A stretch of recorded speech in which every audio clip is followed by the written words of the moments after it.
والسلام على سيد الأنبياء والمرسلين وعلى آله وأصحابه وعلماء أمته أجمعين. أما بعد، وبالسند المتصل منا إلى الشيخ الإمام الهمام الحافظ الحجة أمير المؤمنين في الحديث أبي عبد الله محمد بن إسماعيل بن إبراهيم بن مغيرة الجعفي اليماني البخاري رحمه الله تعالى.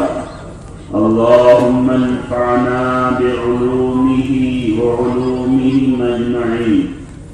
باب قول الله ونضع الموازين القسط ليوم القيامة وأن أعمال بني آدم وقولهم يوزن. وقال مجاهد القسطاس والعدل بالرومية، ويقال والقسط مصدر المقسط وهو العادل، وأما القاسط فهو الجاري. وبه قال حدثنا أحمد بن الشاب قال حدثنا محمد بن فضيل عن عمارة بن القعقاع عن أبي زرعة عن أبي هريرة رضي الله تعالى عنه وعنهم أنه قال: قال النبي صلى الله عليه وسلم: كلمتان حبيبتان إلى الرحمن خفيفتان على اللسان ثقيلتان في الميزان، سبحان اللہ وبحمدہ سبحان اللہ العظیم.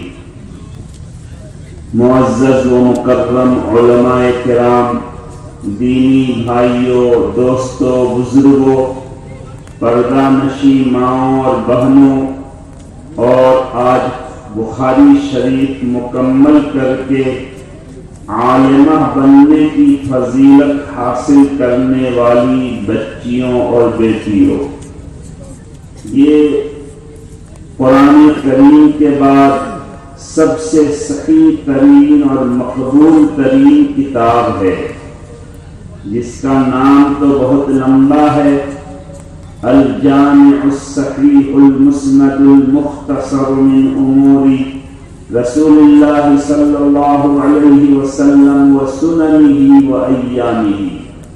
اتنا بڑا نام ہے اس کتاب کا، اور شارٹ میں مختصراً لوگ بخاری شریف کہتے ہیں.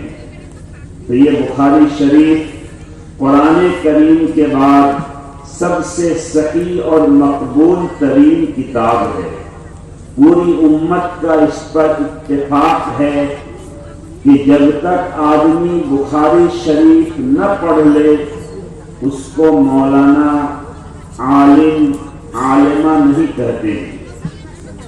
چاہے وہ بہت علم جمع کر لے، نالج ان کا بہت زیادہ ہو، لیکن اگر یہ کتاب پڑھے نہیں، مکمل نہ کرے، تو ان کو عالم، عالمہ نہیں کہا جاتا ہے. اس کتاب کی اہمیت اور مقبولیت کے پیچھے بہت سارے راز ہیں.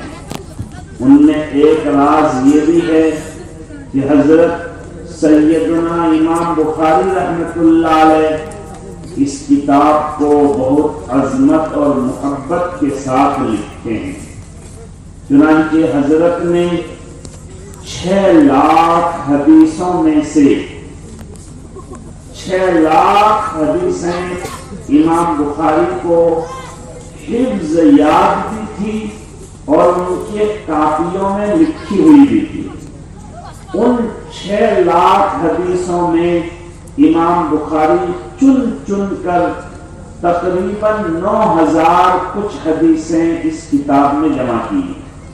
9000 جو ہے 86 یا 82 حدیثیں.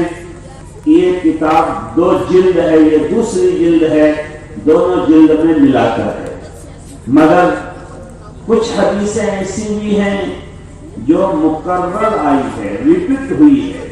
ایک حدیث کو 2 جگہ، 3 جگہ، 5 جگہ، پوری جگہ، 25 جگہ بیان کی ہے. تو اگر مکرر اور ریپیٹ کو ختم کر دیں تو صرف 2700 کچھ حدیثیں ہیں بخاری شریف میں. 6 لاکھ حدیثوں میں گویا کہ مرفوع 2700 حدیثیں امام بخاری رحمت اللہ علیہ اس کتاب میں جمع کی ہیں. اور یہ جمع کرنے کے لیے، اس کتاب کو لکھنے کے لیے حضرت نے دنیا کی سب سے بھالو جگہ مکہ اور مدینہ کا انتخاب کرنا. مکہ مکرمہ میں بھی بہت مقدس اللہ کی رحمتوں اور نور نازل ہونے کی جگہ ملتزم حجر اسود کے قریب میں امام بخاری بیٹھ کر یہ کتاب لکھے ہیں. اور مدینہ منورہ میں سب سے جو بھالو جگہ ہے، ایک تو دنیا کی سب سے بھالو جگہ مکہ مدینہ، پھر مکہ مدینہ میں بھی سب سے بھالو جگہ مدینہ میں ریاض الجنہ ہے. جنت کا ٹکڑا، وہ زمین، وہ ماٹی جس کو اللہ جنت میں شامل کر لیں گے. جو حج کرنے عمرہ کرنے گئے ہیں وہ بھائی جانتے ہیں کہ ریاض الجنہ میں جانے کے لیے، پہنچنے کے لیے کتنی محنت کرنی پڑتی ہے. تو اس ریاض الجنہ میں بیٹھ کر امام بخاری یہ کتاب لکھتے ہیں. اور پھر ہر باب کو، ہر چیپٹر کو لکھنے کے لیے، ہر حدیث کو لکھنے کے لیے امام بخاری رحمت اللہ علیہ غسل کرتے، 2 رکعت نماز پڑھتے، اللہ سے دعا کرتے. اللہ اگر حضرت کے دل میں، دماغ میں الہام کرتے کہ یہ حدیث لکھ دو تو لکھتے، اور اگر حضرت کو انشاء نہیں ہوتا تو وہ حدیث نہیں لکھتے. اللہ نے امام بخاری کے ان محنتوں کی برکت سے، مکہ مدینہ کی برکت سے، ملتزم ریاض الجنہ کی برکت سے، غسل نماز کے نور سے اس کتاب کو اتنی مقبولیت عطا فرمائی کہ قرآن کریم کے بعد سب سے بھالو کتاب، سب سے صحیح مقبول کتاب بخاری شریف ہے، جس کی آج آخری حدیث آپ کو پڑھ کر ہماری بیٹی نے بھی سنائی، میں نے بھی سنائی. یہ آخری لاسٹ حدیث ہے بخاری شریف کی.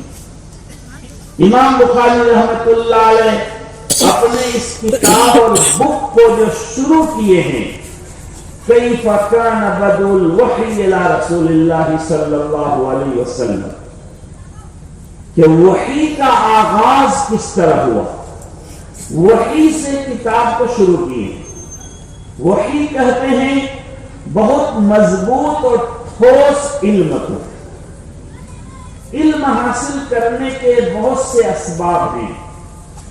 آدمی چکھ کر علم حاصل کرتا ہے کہ میٹھا ہے، نہ کڑوا ہے، نہ جھال ہے، نہ کھٹا ہے. چھو کر آدمی کہتا ہے کہ کپڑا بہت ملائم ہے. کپڑا کے ملائم ہونے کو چھو کر معلوم کیا.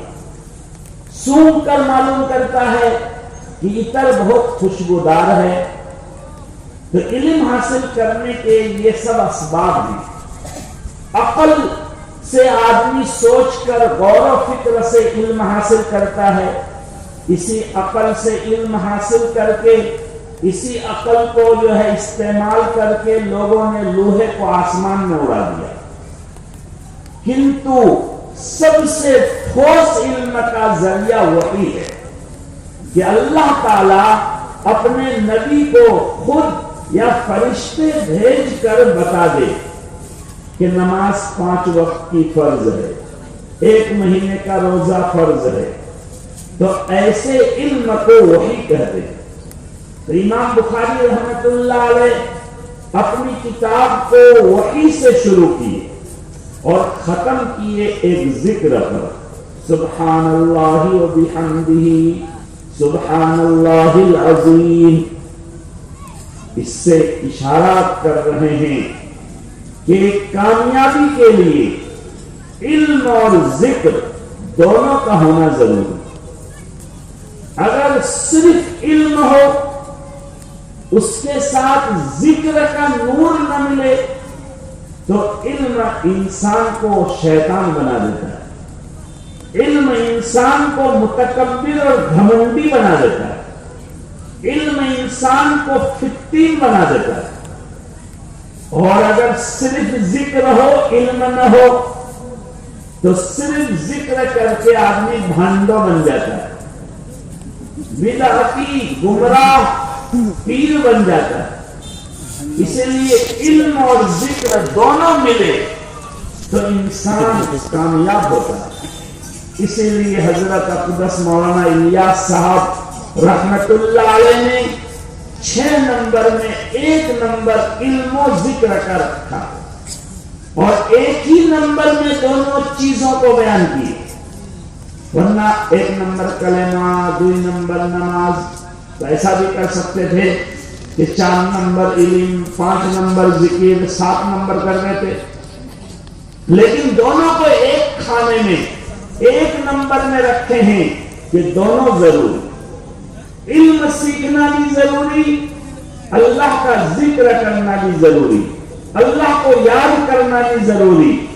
یہ دونوں چیزیں انسان کے اندر جمع ہوتی ہے تو انسان کامیاب ہوتا ہے. علم کے نور سے انسان کو ہدایت ملتی ہے, ان کے علم سے دنیا فیضیاب ہوتی ہے. اللہ نے امام بخاری رحمت اللہ علیہ کے علم سے پوری دنیا کو فیضیاب کیا. اللہ نے امام ابو حنیفہ رحمت اللہ علیہ کے علم سے پوری دنیا کو فیضیاب کیا. اللہ نے حضرت مولانا الیاس صاحب رحمت اللہ علیہ کے علم سے پوری دنیا میں انقلاب پیدا کیا, اس لیے کہ ان کے علم کے ساتھ ذکر کا نور بھی تھا. تو لہذا علم اور ذکر دونوں ضروری. اس لیے امام بخاری کتاب شروع کیے ہیں وحی ٹھوس علم سے اور ختم کیے ہیں ذکر. اور سب سے پہلی حدیث امام بخاری نے بیان کی ہے انما الاعمال بالنیات, کہ عمل میں آدمی اخلاص پیدا کرے. انسان کی نیت بھالو ہو تو ان کا کاج, ان کا عمل, ان کا کام اللہ کے یہاں مقبول ہوگا. انسان بہت بڑا کارنامہ انجام دے لیکن ان کی نیت بھالو نہیں ہے, اخلاص نہیں ہے, تو ایسی صورت میں ان کا وہ کارنامہ اللہ کے یہاں مقبول نہیں ہوگا. چنانچہ حدیث میں ہے کہ سب سے پہلے جہنم میں گھسیٹ کر جن 3 مانوش کو ڈالا جائے گا ان تینوں کا کارنامہ بہت بڑا ہوگا. ایک بہت بڑا عالم ہوگا, ایک شہید ہوگا, اللہ کے راستے میں جدھ کیا ہوگا, ایک بہت بڑا سخی ہوگا, اپنا مال خوب لٹایا ہوگا, لیکن یہ سب کام وہ اللہ کو راضی کرنے کے لیے نہیں کیا تھا, دنیا میں دکھاوے کے لیے کیا تھا, اپنے آپ کو بڑا کہلانے کے لیے کیا تھا. اس لیے ان کا یہ کام ان کو جنت نہیں لے جا پائے گا, الٹا جہنم لے جائے گا.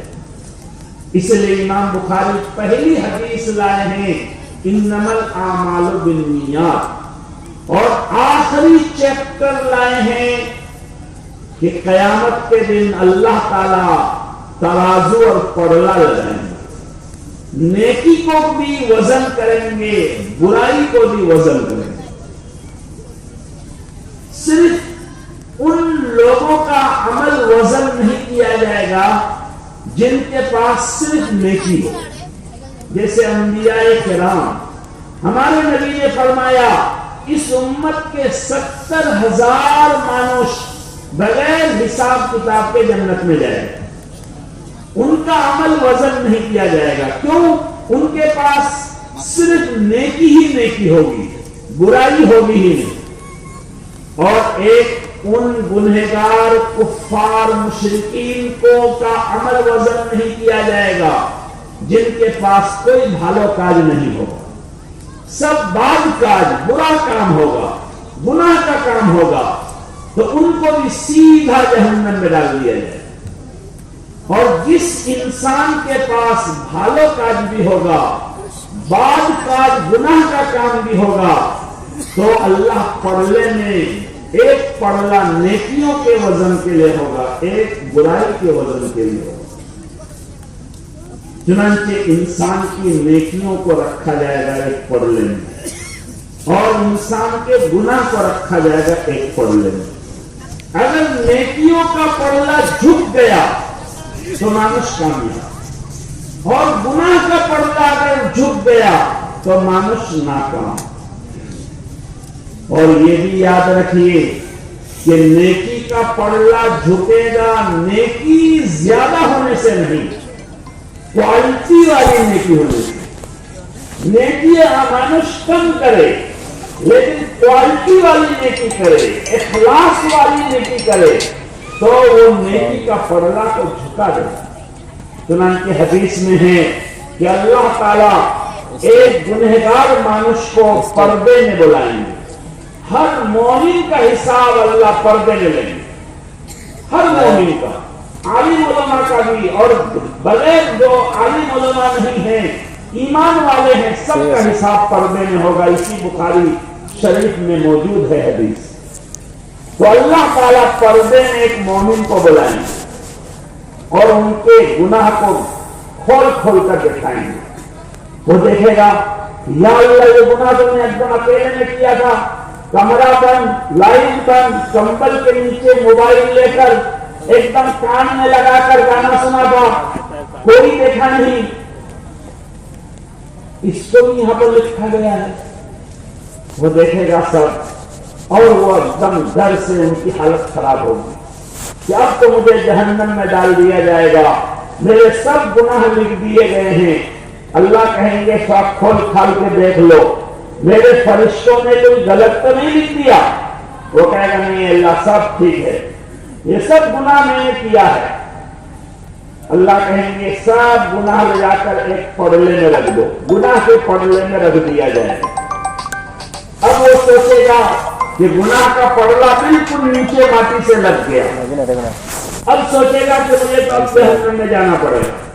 پھر اللہ ایک چھوٹی سی پرچی لا کے نکال کے دیں گے اور کہیں گے یہ نیکی کے پڑلے میں لے جا کر رکھ دو. وہ کہے گا اللہ اتنا اتنا گناہوں کا رجسٹر دفتر کاپی کے سامنے ایک چھوٹی سی پرچی رکھ کے کیا فائدہ؟ یہ تو پاسن میں بھی نہیں آئے گا، اس کا تو کوئی فائدہ نہیں ہوگا. اللہ کہیں گے بدلہ آج میرے یہاں کوئی ظلم نہیں ہوگا، آج تو ہر چیز کو ہم ناپیں گے. تمہاری جو نیکی ہے نیکی کے پڑلے میں رکھو، اس کو ناپا جائے گا. جیسے ہی وہ اس پرچی کو نیکی کے پڑلے میں رکھے گا، وہ نیکی کا پڑلا فوراً جھک جائے گا، یہ گناہوں کا پڑلا اوپر ہو جائے گا. اس لیے کہ اس پرچی میں لا الہ الا اللہ محمد الرسول اللہ لکھا ہوا ہوگا. اللہ کے نام کے سامنے گناہوں کا کوئی وزن نہیں. اللہ کا نام سب سے وزنی، اللہ سب سے بڑا، اللہ کا نام بھی سب سے بڑا.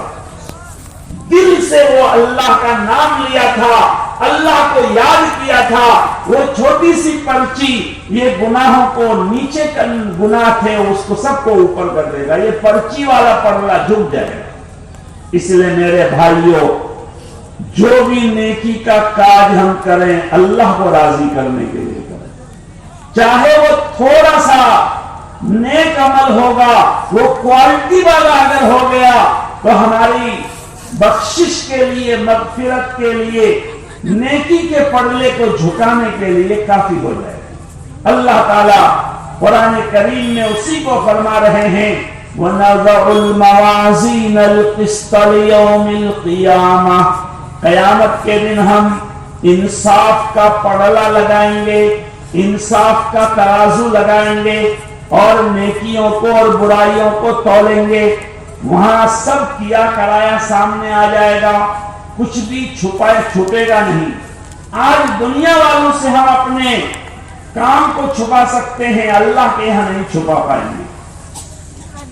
اور یہ کتاب عجیب و غریب کتاب ہے۔ امام بخاری رحمت اللہ علیہ سب سے پہلی فرسٹ حدیث جو بیان کیے ہیں وہ اس استاد کی حدیث کو بیان کیے ہیں جن کا نام ہے حمیدی، اور آخری حدیث جو بیان کیے ہیں اس استاد کا نام ہے احمد۔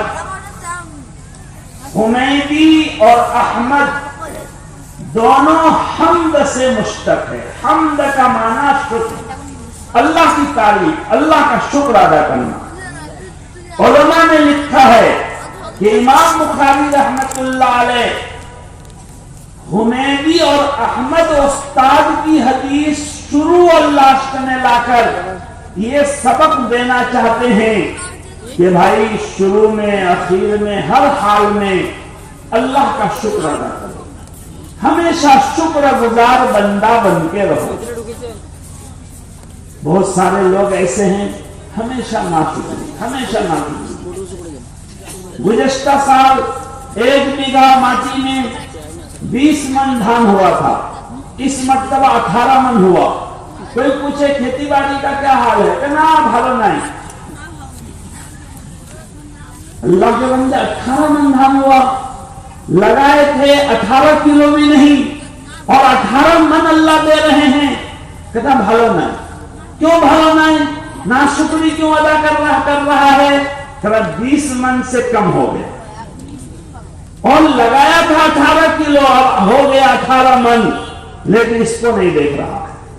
تو یہ مزاج بہتر نہیں ہے۔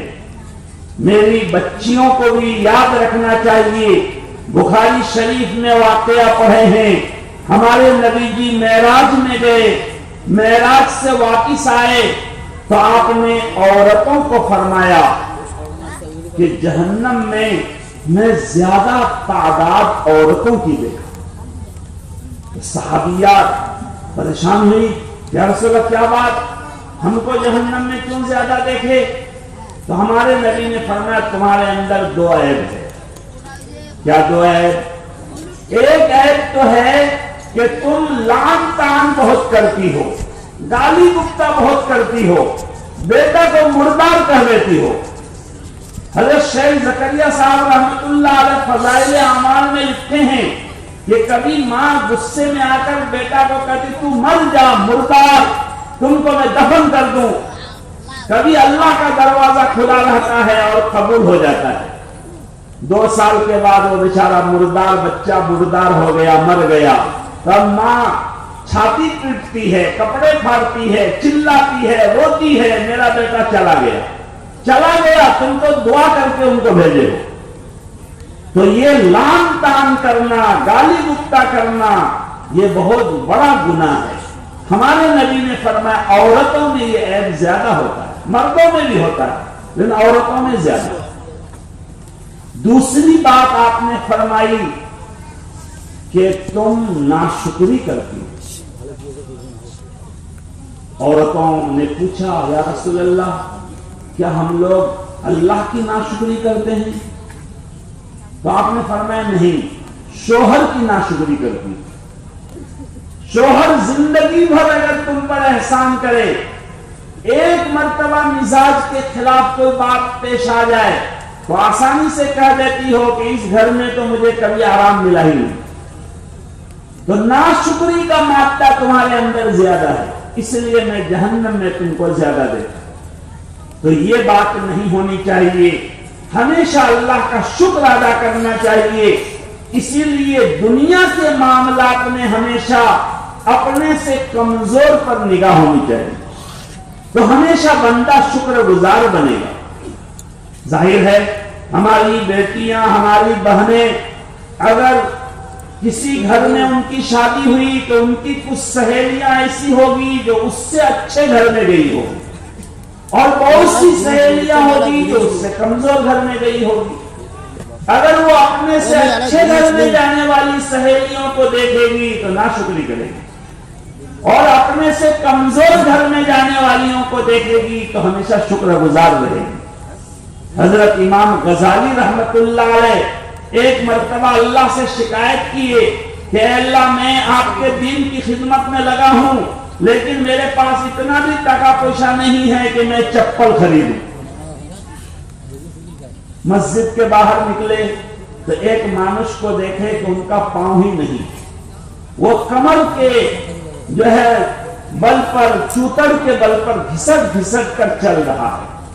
فوراً الہام ہوا کہ غزالی تم کو پاؤں دیا ہوں، چپل نہیں ہے تو شکایت کر رہے ہو، اس بیچارے کے پاس تو پاؤں بھی نہیں۔ فوراً انہوں نے توبہ کیا، اللہ سے معافی مانگا کہ اللہ جس حال میں مجھے آپ رکھے ہیں آپ کا شکریہ ادا کر رہا ہوں۔ تو اس لیے میری بچیوں کو یہ خاص نصیحت ہے کہ ہمیشہ اللہ کا شکر ادا کرتی رہیں، جس جگہ رہیں، جس حال میں رہیں، جس گھر میں آپ کا مقدر جانے کا ہو، ہمیشہ اللہ کا شکر ادا کریں کہ اللہ نے جس حال میں ہمیں رکھا ہے اللہ کا بہت بہت شکریہ ہے، بہت بہت احسان ہے، اس سے پریشانی کی صورت ہو سکتی تھی۔ آگے امام بخاری رحمت اللہ علیہ نے جو حدیث بیان کی ہے، حضرت نبی صلی اللہ علیہ وسلم نے فرمایا دو شبد ہے، دو کلمہ ہے جو رحمان کو بہت پسندیدہ ہے۔ ہمارا بھی دل کبھی کسی سے ایک طرف جو ہے مائل ہوتا ہے، کسی کو ہم چاہنے لگتے ہیں، کبھی آدمی کو کوئی سامان محبوب ہو جاتا ہے، کسی کو میٹھی چیز پسند، کسی کو نمکین چیز پسند، کسی کو گوشت مانسو پسند، کسی کو مچھلی ماس پسند۔ کہتا اللہ کو دو کلمہ بہت پسند ہے، اور وہ دو کلمہ بولنے میں بہت ہلکے ہیں، بولنے میں کوئی پریشانی نہیں۔ ظاہر ہے کچھ الفاظ ایسے ہیں جس کو بولنا بھی مشکل ہے۔ قرآن کریم میں وَلَا الضَّالِّينَ، اس کو قاری لوگوں کو بھی مشق کرنا پڑتا ہے، پھر بھی غور نہیں نکال پاتے ہیں تو دال ہی ادا کر دیتے ہیں تو بھی نماز ہو جاتی ہے۔ لیکن یہاں جو دو لفظ ہے، دو کلمہ ہے، یہ بہت آسان ہے، اس کو ادا کرنے میں کوئی پریشانی نہیں۔ کہ اچھا بہت آسان ہے تو جو اللہ کے یہاں میزان ہوگا نیکی کا تو اس میں بھی ہلکا پھلکا ہوگا؟ کہ نہیں، میزان میں یہ بہت بھاری ہوگا۔ وہ کیا کلمہ ہے؟ سبحان اللہ و بحمدہ سبحان اللہ العظیم۔ یہ اللہ کا ایک ذکر ہے۔ سبحان اللہ سب پڑھتے ہی ہیں، الحمدللہ الحمدللہ پڑھتے ہی ہیں۔ عظیم، اللہ کی عظمت، اللہ اکبر پڑھتے ہیں۔ تو بندہ جب سبحان اللہ کہتا ہے تو گویا کہ یہ کہتا ہے کہ اللہ تو پاک ہے، ہر کمی سے، ہر عیب سے تو پاک ہے۔ ہم کہیں نہ کہیں اللہ تو پاک ہے ہی، لیکن بندہ جب اللہ کی پاکی بیان کرتا ہے تو اللہ بندہ کو پاک کرتے ہیں، پھر وہ بندہ گناہوں سے، عیب سے پاک ہوتا ہے۔ بندہ جب اللہ کی تعریف کرتا ہے کہ اللہ آپ کی تعریف، تو اللہ کی بڑائی میں کوئی زیادتی نہیں ہوتی۔ اللہ تو تعریف کے لائق ہے ہی، ہم تعریف کریں نہ کریں، لیکن بندہ جب اللہ کی تعریف کرتا ہے تو اللہ اس بندے کو قابل تعریف بنا دیتے ہیں۔ پھر اس بندے کی دنیا والے بھی تعریف کرتے ہیں، اللہ کے یہاں بھی فرشتے ان کی تعریف کرتے ہیں۔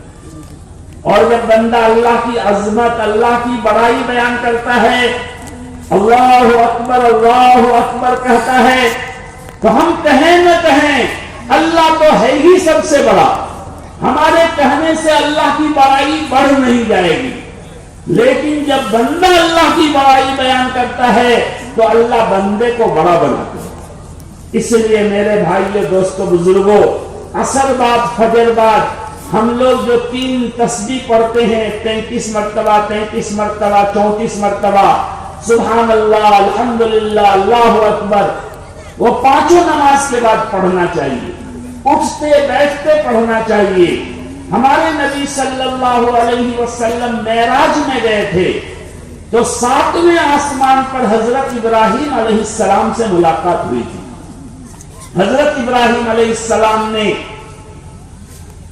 اللہ کے نبی سے فرمایا تھا کہ آپ اپنی امت کو میرا سلام کہہ دیجئے گا، اور یہ کہہ دیجئے گا کہ جنت چٹیل میدان ہے۔ آپ کا امتی سبحان اللہ پڑھے گا تو جنت میں ایک جھاڑ، ایک درخت لگے گا، ایک گاچھ لگے گا۔ الحمدللہ پڑھے گا، ایک گاچھ لگے گا۔ اللہ اکبر پڑھے گا، ایک گاچھ لگے گا۔ تو ہم دنیا میں جتنا اللہ کی بڑائی بیان کریں گے، اللہ کی تعریف کریں گے، جنت میں پارک اور گارڈن اور بغان لگائیں گے۔ اس لیے میرے بھائیو، دوستو، بزرگوں، ہمیں چاہیے کہ یہ ذکر، اور اگر یہ نہیں پڑھ سکتے ہیں تو اسی ذکر کا معنی والا ذکر ہے جو نماز کے بعد پڑھتے ہیں، سبحان اللہ، الحمدللہ، اللہ اکبر، اس کو زیادہ سے زیادہ پڑھنے کی کوشش کریں۔ اللہ تعالی ہم سب کو عمل کی توفیق عطا فرمائے، اور ان ہماری 7 بیٹیاں جو آج عالمہ بنی ہیں، جن حضرات نے بھی مدرسے میں تعاون کیا ہے، کر رہے ہیں، وہ کتنے قابل مبارکباد ہیں۔ آپ کے ذریعہ سے 7 خاندان دیندار بنے، 7 فیکٹری آپ نے لگا دی ہے، جس فیکٹری سے جو ہے نیک صالح سماج تیار ہوں گے۔ سماج کہاں تیار ہوتا ہے؟ ماں کے گود میں۔ ماں نیک ہوگی، عالمہ ہوگی، تو ان کے گود میں جو سماج تیار ہوگا، جو نیک چہرے تیار ہوں گے، وہ بھی نیک ہوں گے۔